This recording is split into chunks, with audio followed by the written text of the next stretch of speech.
Hey, what's up, everybody? True Boxing here. Thank you for coming back to Get Hit with the Truth. So today we are doing the Mbilli versus Derevyanchenko Is On video, as Christian Mbilli, the undefeated, top-rated super middleweight contender at 168 pounds, returns on August 17th on ESPN to battle the former three-time world title challenger Sergey Derevyanchenko and a super middleweight contest. So before we get into that, if you could smash the like button, leave a comment, or subscribe to the channel, I really do appreciate any and all support that I can get as I continue to build my channel here.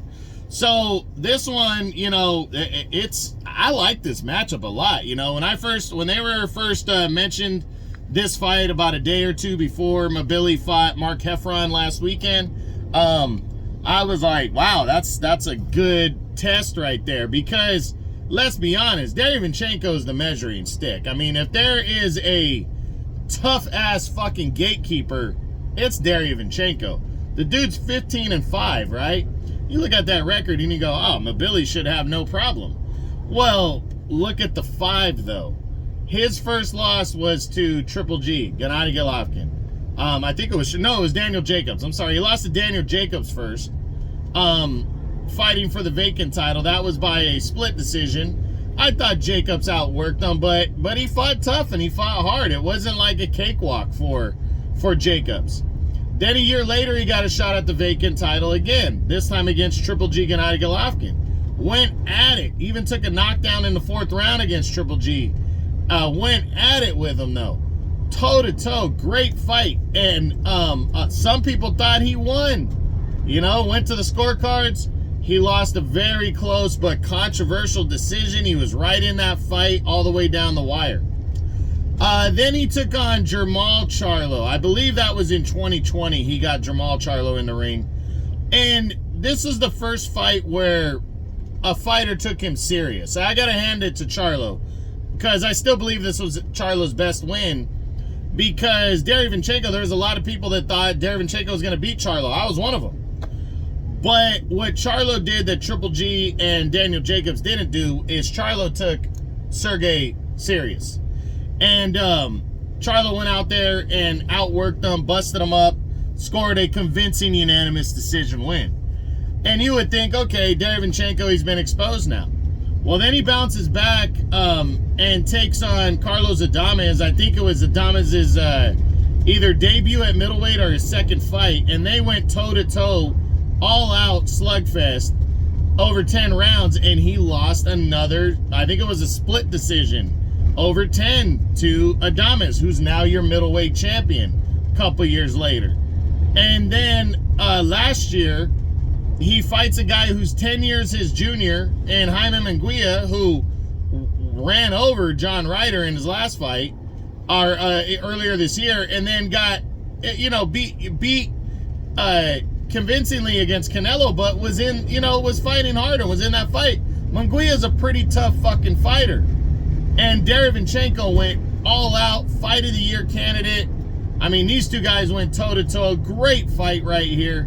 And Munguia scored a late knockdown, I think in the 12th. And Derevyanchenko lost a very close, somewhat controversial, unanimous decision in that fight. But again, showed a great account for himself in a fight that people were overlooking him and expecting him to lose. So that's 4 out of 5 fights where he's coming in the clear underdog, and he does not care. He loves that role. And now he's fighting Christian Mbilli, who is 29 years old. So he's 9 years younger than Derevyanchenko.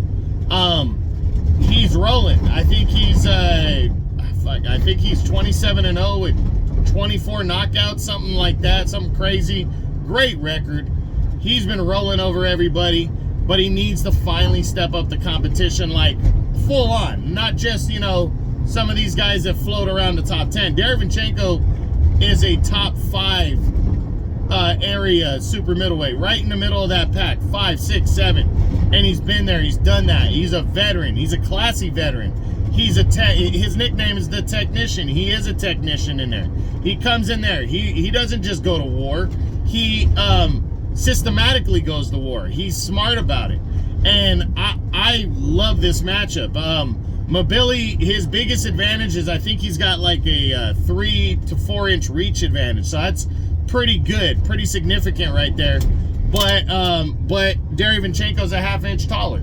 So they're around the same size, but the reach belongs to Mbilli. The youth belongs to Mbilli.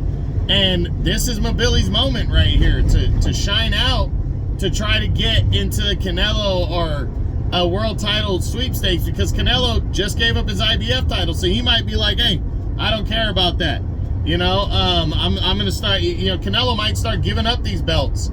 And guys like Mbilli, who are younger and hotter and in their prime, need to swoop them up.